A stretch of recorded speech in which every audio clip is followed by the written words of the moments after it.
Pai, eu peço a tua ajuda agora, que vamos finalizar o primeiro capítulo aos Romanos. Eu rogo por uma santa unção sobre mim ao abrir a minha boca e tentar expor o versículo 32.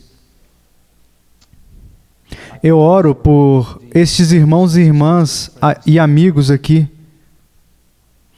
para que eles ouçam a palavra de Deus e procurem ouvir com todo o coração, alma, mente e força, e que eles possam amar a Ti, e que eles deixem essas coisas sobre os seus corações, como nós somos ordenados a fazer neste versículo final. Que eles deixem essas coisas serem lançadas sobre os seus corações. Ó Deus, faça isso acontecer, eu rogo.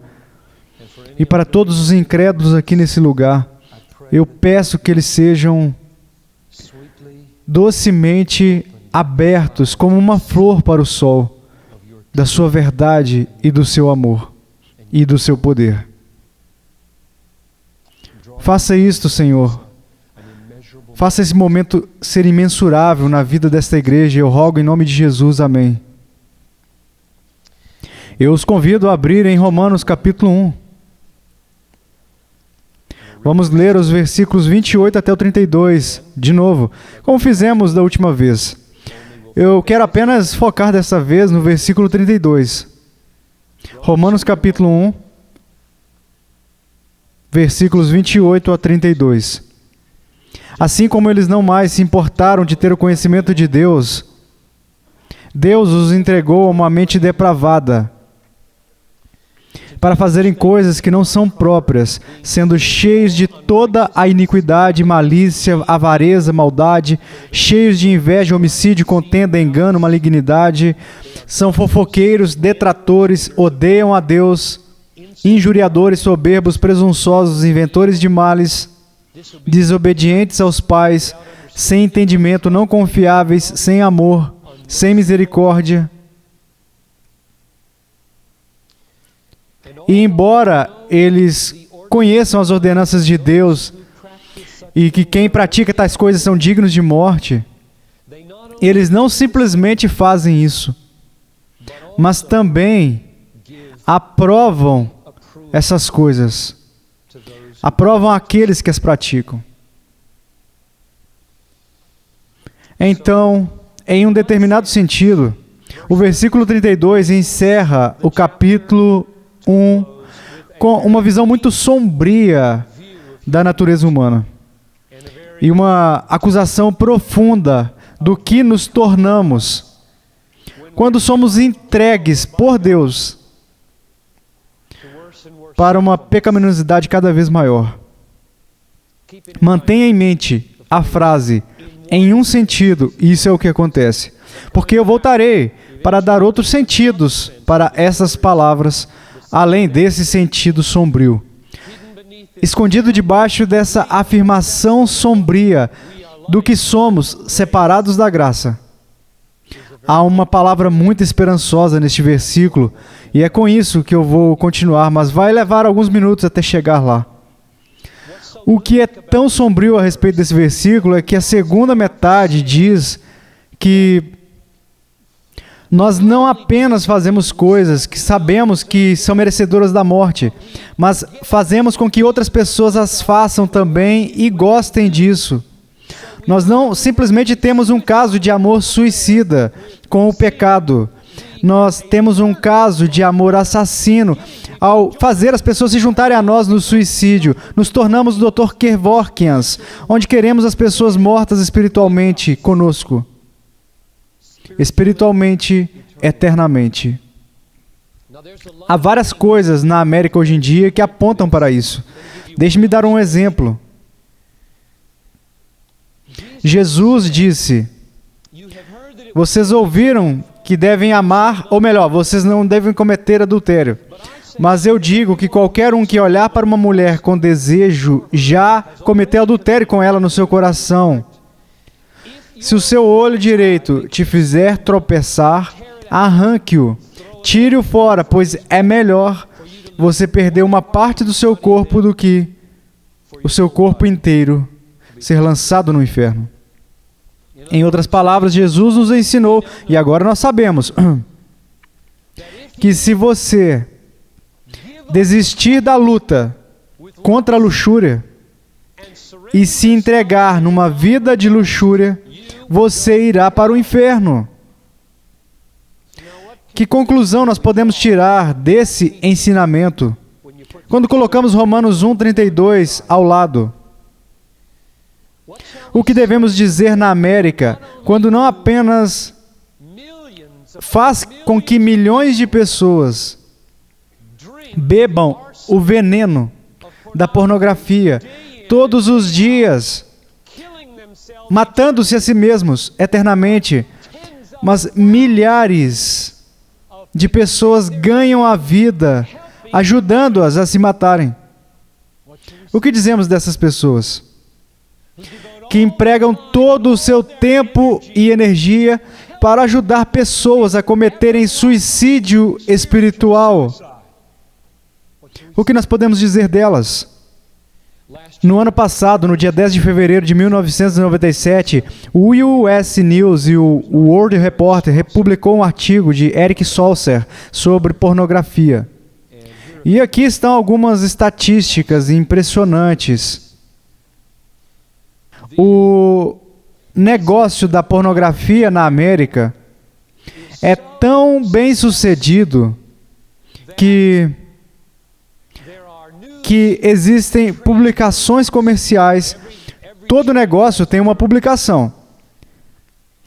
E existem jornais sobre pornografia, e um deles é chamado Adult Video News, reportando que em 1985, 75 milhões de vídeos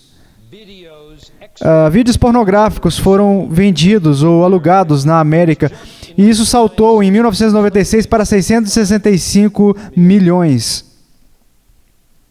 Cerca de 8 bilhões de dólares são gastos na pornografia na América por ano.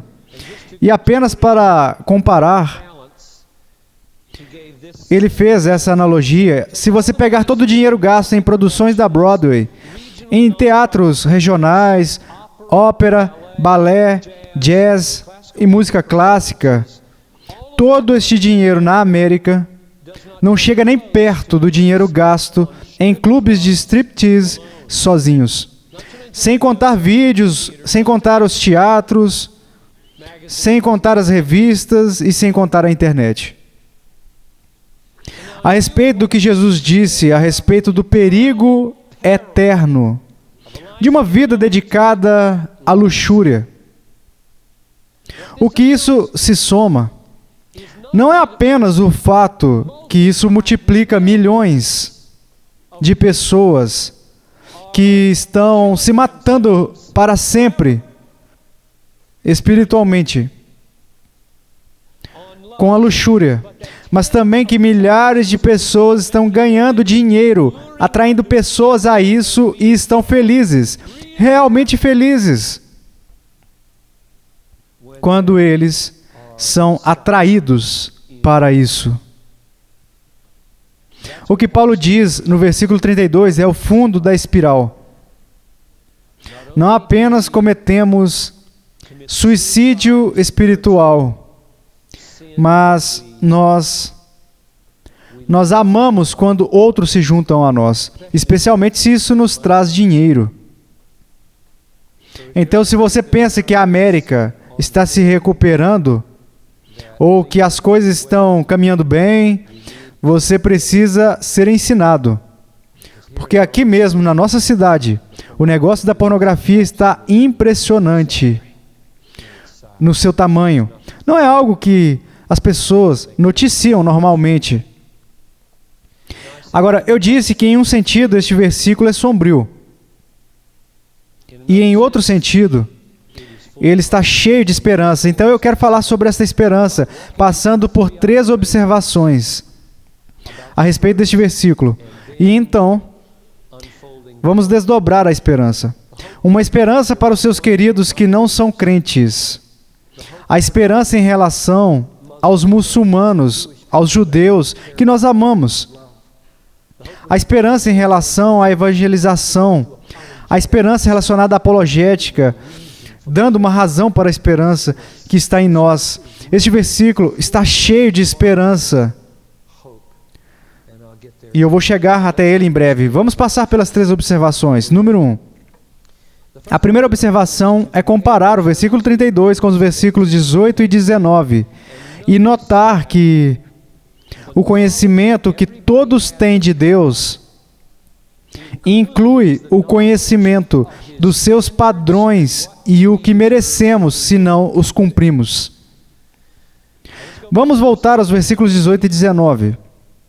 E eu vou tentar mostrar para vocês isso. Diz no versículo 18: a ira de Deus é revelada dos céus contra toda a iniquidade e injustiça dos homens que suprimiram a verdade em injustiça, porque o que é conhecido sobre Deus é evidente entre eles, pois Deus fez evidente para eles. O que ele está dizendo aqui, nós vimos isso. Todos os seres humanos conhecem a Deus. É uma declaração impressionante.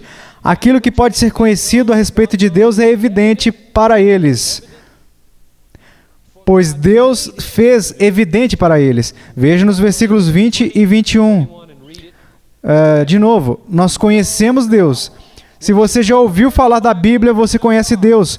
Mesmo vivendo neste país saturado de Bíblia, as pessoas conhecem a Deus.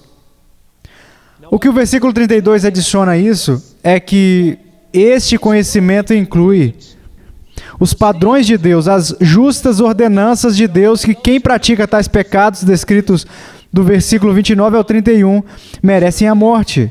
Vamos ler. Eles conhecem as ordenanças de Deus. Viram isso no versículo 32? Eles conhecem as ordenanças de Deus. Agora, esta é uma declaração avassaladora sobre os seres humanos.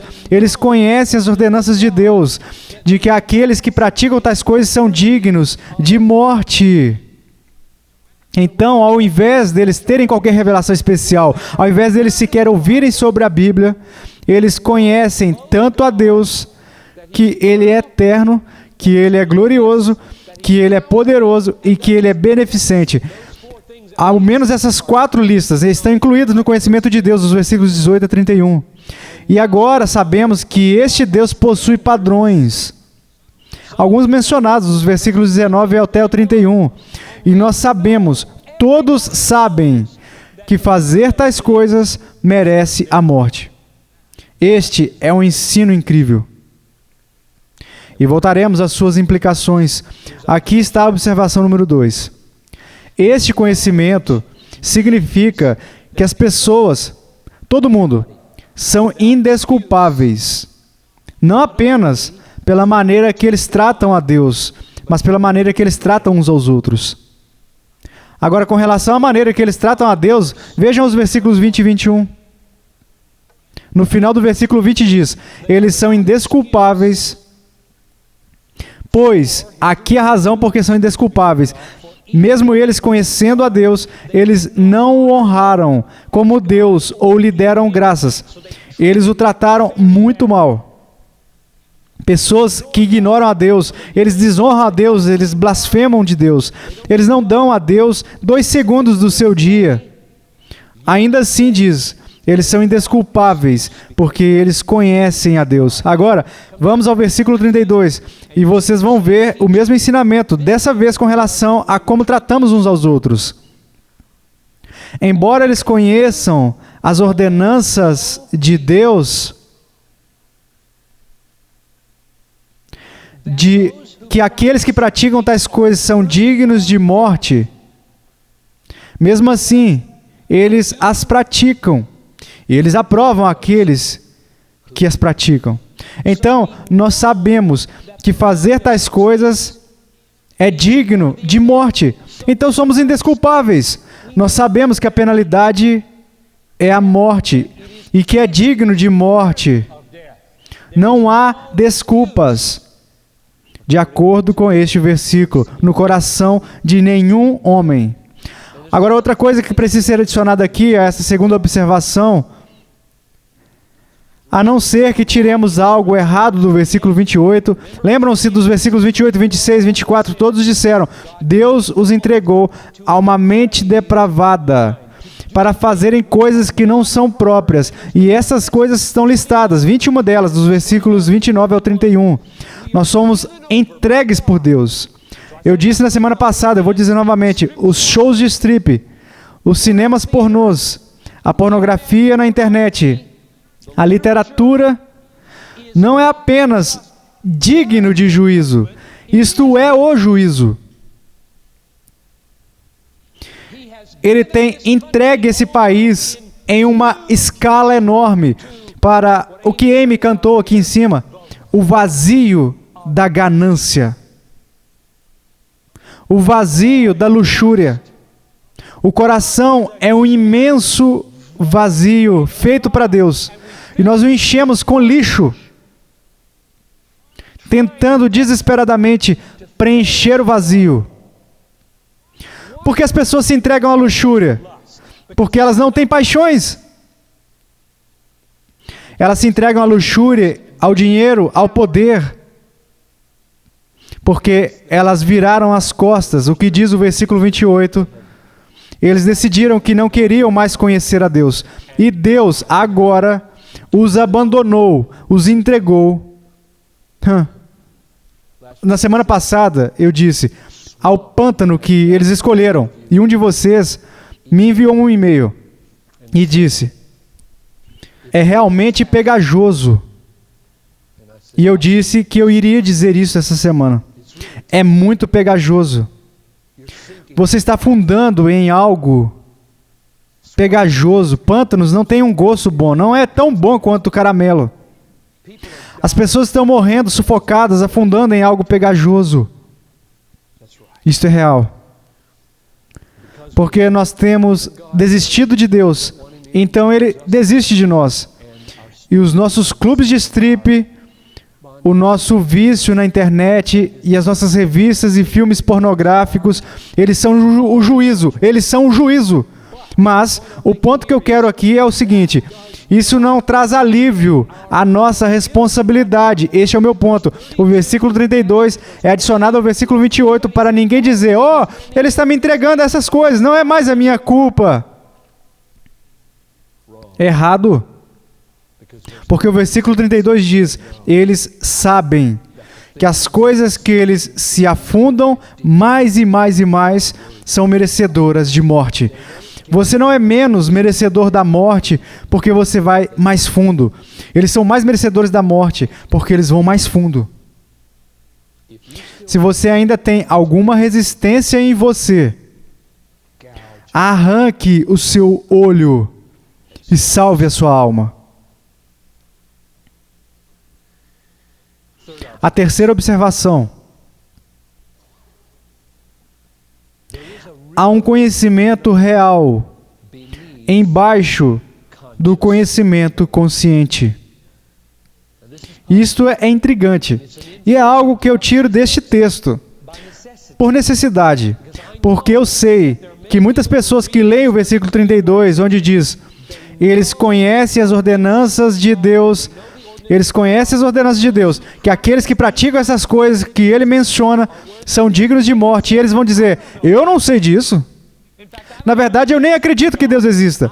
Eu creio na evolução, que eu não sou melhor que um macaco, exceto pela natureza. E não há nenhuma lei moral nesta espiral evolucionária. Eu crio o bem e nós socialmente criamos o bem. Eu não creio neste lixo da sua Bíblia a respeito de Deus, colocando leis sobre os seres humanos e nos chamando para viver de uma certa maneira, nos condenando se não fizermos. Eu acho que isso tudo é uma baboseira. Então, este versículo aqui não se aplica. Não é real. Não é uma verdade. Agora, Paulo sabia que haveria pessoas que iam pensar dessa forma. E nós sabemos disso também. Então, quando Paulo escreveu isso, e ele disse, eles sabem. O que ele quis dizer? Ele quis dizer que há um conhecimento embaixo da consciência. Ele já havia dito isso no versículo 18, onde ele disse, eles suprimiram a verdade de Deus em sua iniquidade. O que ele está dizendo aqui é algo muito profundo sobre a natureza humana. Todo mundo que você conhece, incluindo você mesmo, e todo mundo no seu escritório, na sua família, e todo mundo no seu dormitório, na sua sala de aula, todo mundo conhece Deus e sabe que Ele é glorioso, que Ele é benevolente, que Ele é eterno, que Ele é poderoso. E todo mundo sabe que Ele tem leis e padrões, ordenanças, e eles sabem que se desobedecê-las, eles são dignos de morte. Paulo diz, todo mundo sabe disso. E então, se eles não sabem que eles sabem, há essa realidade chamada supressão. Podemos chamá-la hoje de repressão.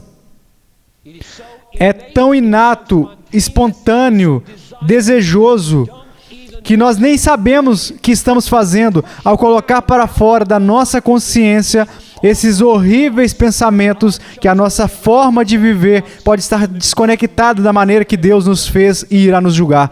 Então nós retiramos isso. Agora, se esse fosse um sermão longo, eu não pararia, mas eu quero que vocês pensem por um momento de que maneira doenças psicológicas são resultado disso. Que tipo de tortura devemos nos submeter quando a verdade de Deus está continuamente sendo retirada? Nós temos que tirá-la, nos esforçar, esquecê-la com bebidas, trabalho, assistindo vídeos e vídeos e vídeos. Não podemos nos deixar pensar sobre a realidade suprema e sobre a nossa natureza, sobre o nosso Deus e sobre a eternidade. Então essas realidades não estão nos jornais, nem nas revistas, não estão na televisão, elas são suprimidas. E nós estamos doentes por causa disso. A nossa nação está doente. Bilhões e bilhões de dólares sendo gastos em doenças mentais, porque nós não conhecemos a Deus. Toda a nossa vida está desorientada porque nós suprimimos o que nós sabemos. Nós suprimimos o que nós conhecemos. Agora, essas são minhas 3 observações.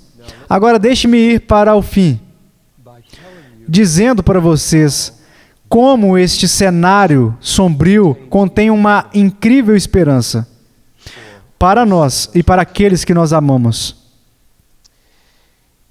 Todo mundo que vocês conhecem a Deus. E todo mundo que vocês conhecem a lei de Deus em parte. E todo mundo que você conhece sabe que merece a morte vinda dele. Isso é impressionante. Me tira o fôlego dizer isso. Pensem nisso. Pensem o que isso traz à sua conversação.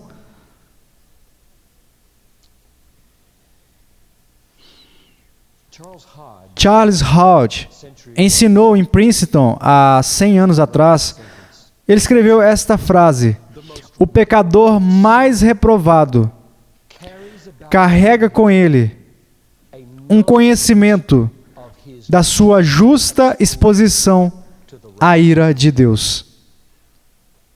O pecador mais reprovado carrega com ele um conhecimento de sua justa exposição à ira de Deus. Ouça o que eu creio que isso implica. Nós deveríamos chegar para todos que nós amamos, no dormitório, na família, no local de trabalho, no bairro, na escola, com tremenda confiança de que o ponto de partida que nós temos com eles é profundo. O que temos em comum é profundo. Nós até podemos olhar e dizer: eu não tenho nada em comum com essa pessoa. Isso não é verdade. Eles vão dizer que é verdade, e você achará que é verdade. E eu te peço para não acreditar que é verdade. Por causa do versículo 32 e os versículos 18 a 21. Eu peço a vocês, pela autoridade da palavra de Deus, para entrar em uma relação com os incrédulos com a confiança que o Deus Todo-Poderoso falou para vocês o que eles sabem.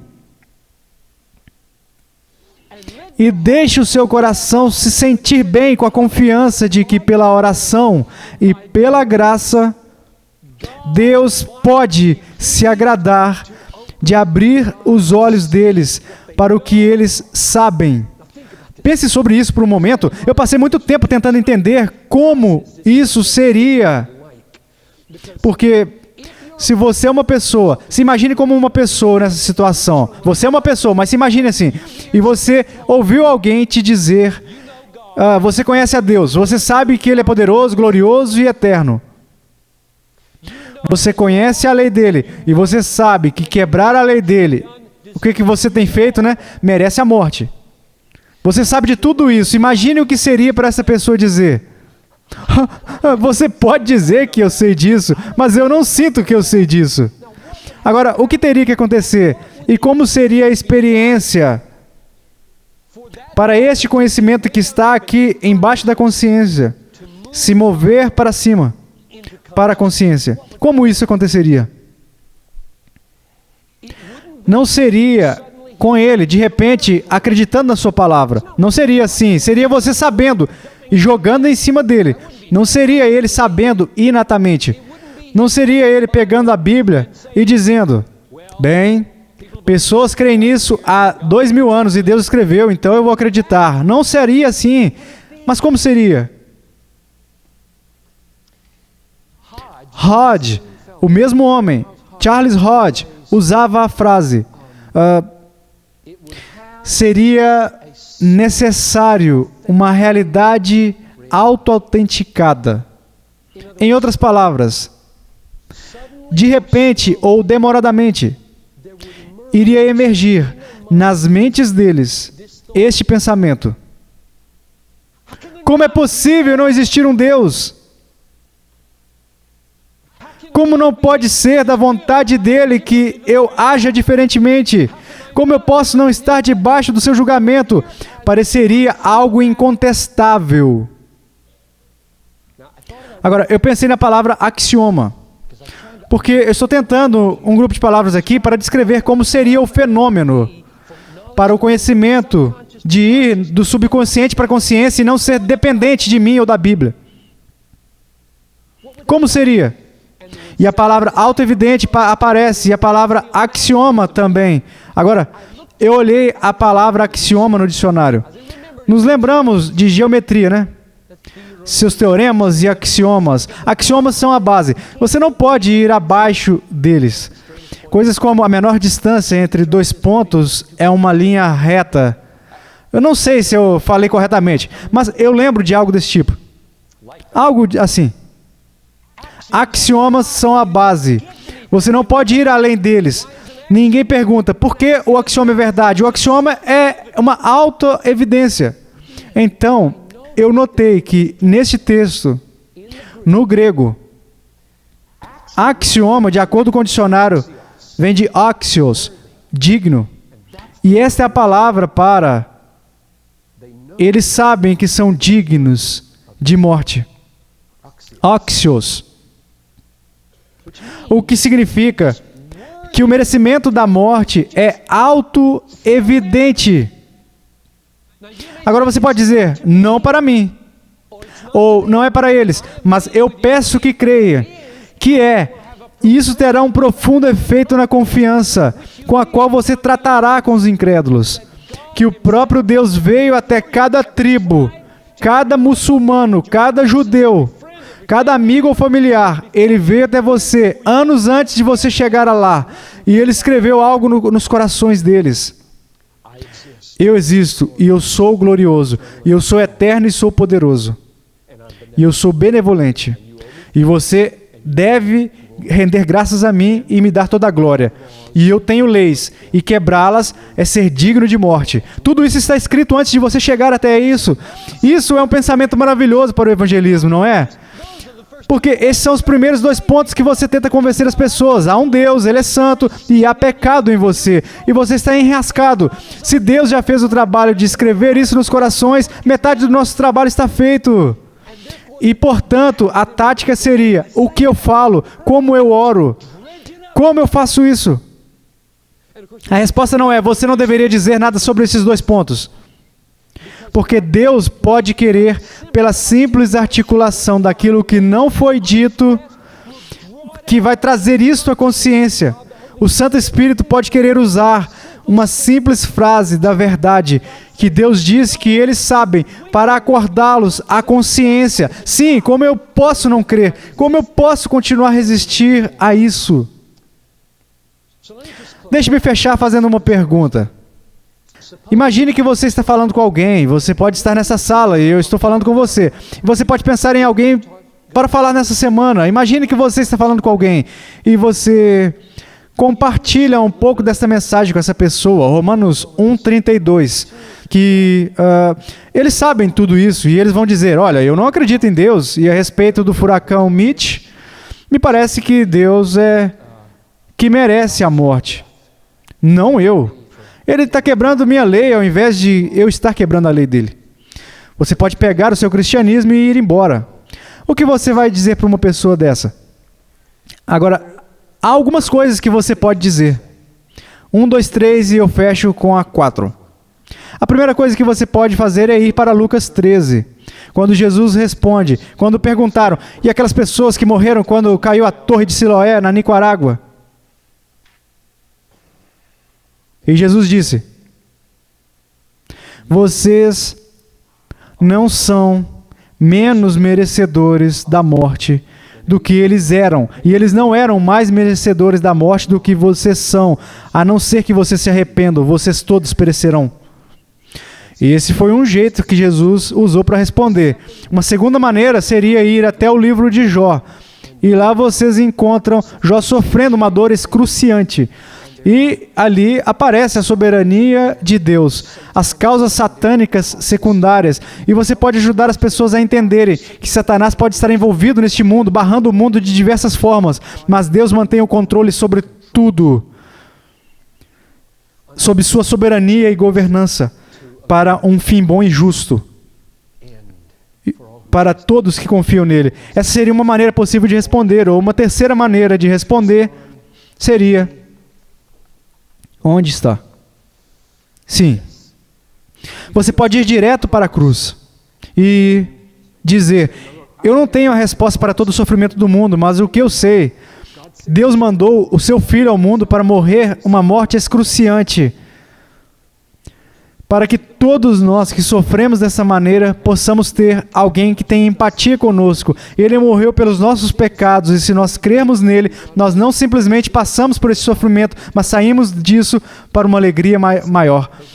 Essas são as possíveis 3 respostas. Agora aqui está a última, vinda do versículo 32, que eu acho que também será apropriada, uma resposta apropriada. Você diria: olha, eu sei que você não acredita nessas coisas.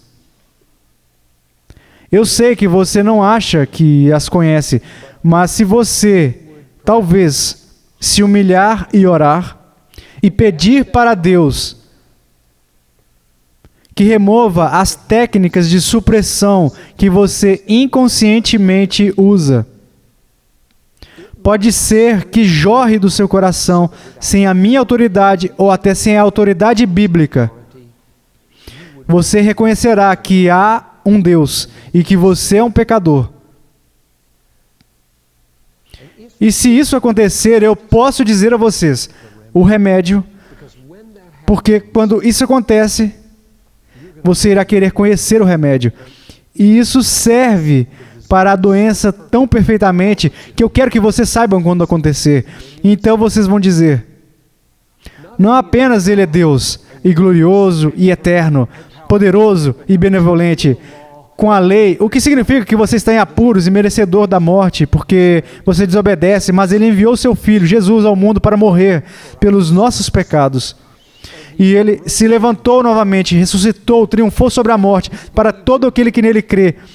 para ser revestido com a justiça dele.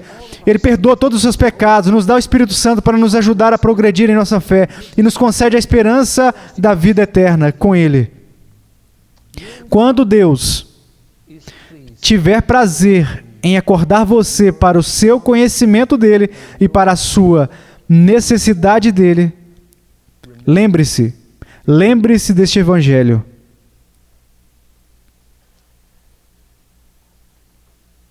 Nós estamos cercados por muçulmanos, que nós nos importamos com eles.